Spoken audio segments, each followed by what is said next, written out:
یہ جو بہت بڑا کارنامہ دین کرتا ہے وہ یہ کہ ایک بیلنس دے کہ بھائی یہ ہمارا بیلنس ہے. اچھا اب ظاہر ہے جیسے ہی میں آپ سے کہہ رہا ہوں بیلنس، تو ہمارے معاشرے کا مشہور جملہ دین اور دنیا کی بھلائی، دین اور دنیا کی بھلائی. تو مثلا آپ سے کہا جائے گا، ہم سے کہا جائے گا کہ بھائی دین و دنیا ساتھ لے کے چلنا ہے، یہ ہمارا بیلنس ہے، جنرل جو بیلنس ہم کہتے ہیں. لیکن سوال یہ ہے کہ بھائی وہ جو ٹرو بیلنس ہم کہتے ہیں بیلنس، تو فوراً عام لوگوں کے ذہن میں آتا ہے 50-50. اگر میں آپ سے کہتا ہوں کہ بھئی ذرا اس کو ایک جگہ پہ بیلنس کر دو، تو آپ کے ذہن میں کیا آئے گا؟ 50 ادھر ہو گیا، 50 ادھر ہو گیا، یہ ہو گیا بیلنس. تو بیلنس کا مطلب ہوتا ہے ترازو. تو ترازو کا ایک پڑ رہا ہے، 1 کلو اگر یہاں رکھا ہے 1 کلو یہاں رکھا ہے، تو دنیا اور آخرت کا بیلنس یہ ہے 1 کلو یہاں رکھا ہے 1 کلو یہاں رکھا ہے، یہ بیلنس ہے؟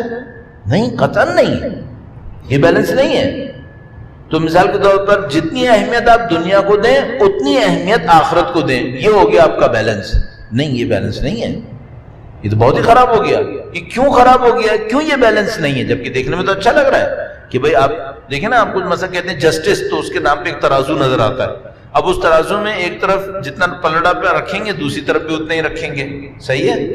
لیکن یہ تصور یہاں صحیح نہیں ہے. کیوں صحیح نہیں ہے؟ اس کو ایک مثال سے عرض کرتا ہوں. درود بھیجے گا محمد و آل محمد. اللہم صلی علی محمد و آل محمد وعجل فرجہ.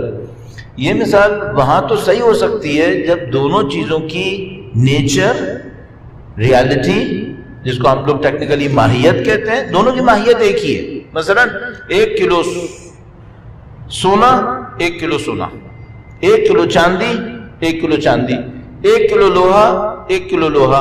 اب بیلنس کیا ہے؟ جتنا ادھر رکھو اتنا ادھر رکھو. لیکن اگر دونوں چیزوں کی ماہیت ڈیفرنٹ ہو، نیچر ڈیفرنٹ ہو، تو اب میں آپ کو آفر کروں کہ میں 1 کلو لوہا دوں گا اور آپ مجھے 1 کلو چاندی دے دیں، کیا یہ بیلنس ہے؟ یہ کہاں کا بیلنس ہے؟ یہ نیچر ڈیفرنٹ ہے. تو اگر دنیا اور آخرت کی نیچر ایک جیسی ہوتی تو 50-50 بیلنس تھا. لیکن اگر دونوں کی نیچر میں ڈیفرنس ہے تو پھر یہ کہاں کا بیلنس ہوا بھائی؟ یہ تو بیلنس نہیں بنا. اچھا نیچر میں ڈیفرنس ہے یا نہیں ہے؟ اس کو بھی چند جملوں میں عرض کر دیں تاکہ بات پوری ہو جائے. درود بھیجے گا محمد و آل محمد. صلی علی محمد و آل محمد وعجل فرجہم. دنیا کتنی ہے میرے لیے؟ جتنی میں زندہ رہوں اس دنیا میں. دنیا اگر سولر سسٹم کو بنے ہوئے 5 بلین ایئرز ہو رہے ہیں، مجھے کیا فائدہ ہوا 5 بلین ایئرز کا؟ میں تو اتنا ہی ہوں جتنا میں زندہ ہوں. یا مثلا اس پورے سسٹم کو بنے ہوئے، یونیورس کو بنے ہوئے، بگ بینگ سے لے کے اب تک، چونکہ ہمیں تو زیادہ سے زیادہ جو پتہ ہے وہ اس بگ بینگ کے بعد کا پتہ ہے، جس کو وہ سنگولیرٹی کہتے ہیں کہ سنگولیرٹی میں کچھ ہوا اور اچانک جناب علی بننا شروع ہو گیا. تو وہ ہوا ہے مثال کے طور پر 13.8 بلین ایئرز.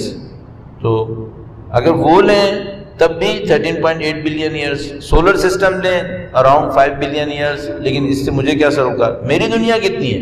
میری دنیا اتنی ہے جتنا میں زندہ ہوں، صحیح ہے. اور میری آخرت کتنی ہے؟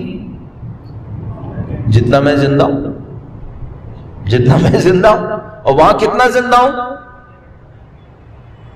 وہاں اگر کسی صحرا کے ریت کے ایک دانے کو 1 سال حساب کروں تو یہ بھی لمیٹڈ ہے، وہ انلمیٹڈ ہے. اگر کسی صحرا کے ریت کے ایک دانے کو 1 سال حساب کروں تو یہ کتنے دانے ہوں گے ایک صحرا کے اندر؟ بلینز. لیکن وہ دنیا بلینز ایئرز ہے یا اس سے بھی زیادہ ہے. انلمیٹڈ کا مطلب یہ کہ نمبر اینڈ نہیں ہونا ہے وہاں پہ. یہ تصور بہت مشکل ہے ہم لوگوں کے ذہنوں کے لیے، واقعاً سخت ہے کہ ابد کا تصور، جیسے ازل کا تصور شاید اس سے بھی زیادہ سخت ہو جائے گا. نہ ہمارے ذہن میں ازل آتا ہے، نہ ہمارے ذہن میں ابد آتا ہے، چونکہ ہم لوگ اس مادی دنیا کے اندر رہتے ہیں. نہ یہاں کوئی ابدی نظر آتی ہے، نہ کوئی ازلی نظر آتی ہے. لیکن اگر کوئی اپنے دماغ کو بہت زیادہ پریکٹس کروائے اور اس کے اوپر سوچے تو وہ ابدی زندگی ہے. ابدی زندگی کا مطلب کیا ہے؟ ابدی زندگی 70 سال نہیں ہے. ابدی زندگی 5 ارب سال بھی نہیں ہے، اور ابدی زندگی 13.8 بلین ایئرز بھی نہیں ہے۔ ابدی زندگی ہے، اس کا بیلنس دنیا سے 50-50 ہوگا۔ کیا مقابلہ ہے اس کا کیا مقابلہ ہے؟ تو پھر ہماری کھوپڑی میں یہ بات کیوں نہیں آتی کہ اگر کوئی جوانی میں مر گیا تو اتنا افسوس کیوں کر رہے ہو؟ کس سے کم ہوا ہے اس دنیا سے 40 سال؟ اس دنیا میں کوئی کمی آئی ہے؟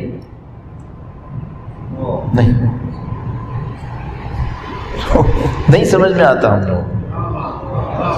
ہم نے سمجھ میں نہیں آ سکتا۔ یہ ہماری محدودیتیں ہیں، ہم نے پریکٹس نہیں کی اس بات کو سمجھنے کی کہ ہم دنیا کے لیے نہیں ہیں، ہم کہیں اور کے